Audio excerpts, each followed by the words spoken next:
Merci de nous suivre depuis le Palais des Congrès de Cotonou où se déroule la première édition des Journées nationales d'inclusion financière GINF 2025. Bienvenue dans ce nouvel épisode de série d'émission spéciale Parole aux partenaires. Cette fois-ci, nous recevons pour vous Madame Esther Kwame. Elle est conseillère du DG de GIM UEMOA en charge donc de l'éducation financière. Bonjour à vous, madame. Bonjour, madame. GIM UEMOA, qui êtes-vous et que faites-vous? Donc, le GIM UEMOA, c'est le groupement interbancaire monétique de l'UEMOA. Et en termes de mission, donc ce que nous faisons, nous sommes chargés de promouvoir les systèmes et moyens de paiement électronique dans l'espace UEMOA. Nous sommes également chargés d'assurer l'interopérabilité, la compensation et la sécurité de ces transactions électroniques. Nous sommes chargés également de garantir le respect des normes et réglementations applicables à ces transactions dans l'UEMOA.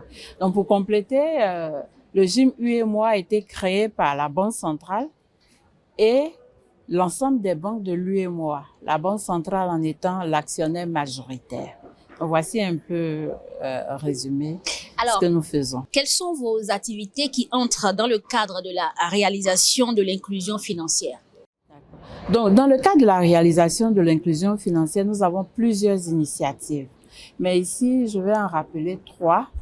Nous avons l'innovation numérique.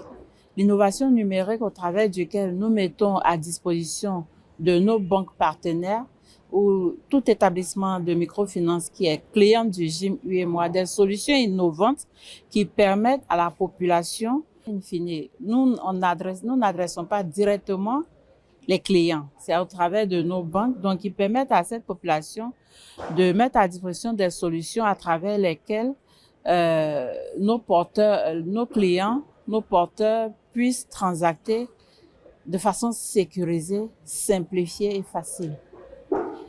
Autre élément dans lequel nous jouons un rôle pour l'inclusion financière, nous avons, au travers des solutions que nous mettons à disposition, des solutions digitales qui facilitent l'épargne, ce que nous pouvons appeler épargne digitalisée, parce qu'en matière d'inclusion financière, je le dis toujours, le commencement, c'est l'épargne.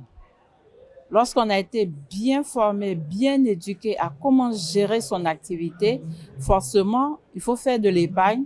À partir de l'épargne, investir, construire son patrimoine et on fait une boucle vertueuse en complétant ces 3 éléments par la consommation. Autre élément en matière pour réussir notre mission d'inclusion financière, c'est l'éducation financière elle-même, parce que on peut avoir de l'inclusion financière sans être financièrement éduqué.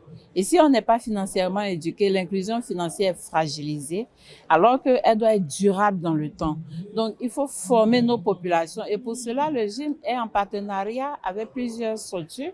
On a un réseau de partenaires à travers lesquels nous faisons de la formation adressée à des associations, par exemple, d'artisans, des commerçants, des agriculteurs, mais des élèves et étudiants également.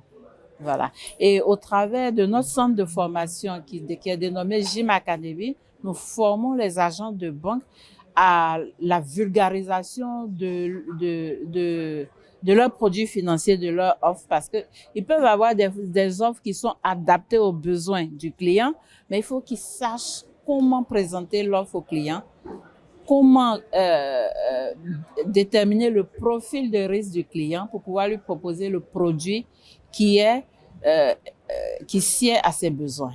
Voilà. Donc, voici un peu ce que je peux dire. Croyez-vous qu'un jour on parviendra, à l'inclusion financière? Comment y arriver? OK. Ben, si je prends typiquement le cas de façon générale, pour moi, je suis très optimiste. Parce que lorsqu'on a nos populations, même illettrées, lorsqu'elles ont l'information, elles savent exactement procéder à des choix, faire des choix. Parce que l'inclusion financière, il y a beaucoup de choix qu'il faut faire. L'épargne, c'est une décision. On n'épargne pas comme on veut. il faut décider d'épargner. Et qu'est-ce qu'on fait de cette épargne? Quels sont les choix qu'il faut opérer? Je pense qu'il y a un potentiel au niveau de la zone. Rien qu'au Bénin, on peut renforcer l'inclusion financière, la culture financière, par la culture financière, en fédérant, en créant une synergie entre toutes les initiatives qui existent. On peut accélérer la digitalisation des services financiers. Aujourd'hui, moi, je suis fière, quand je viens au Bénin, je passe pas beaucoup de temps, je fais 2 ou 3 jours, mais je sais que beaucoup de services sont digitalisés, il faut les encourager. Et puis, il faut favoriser la confiance.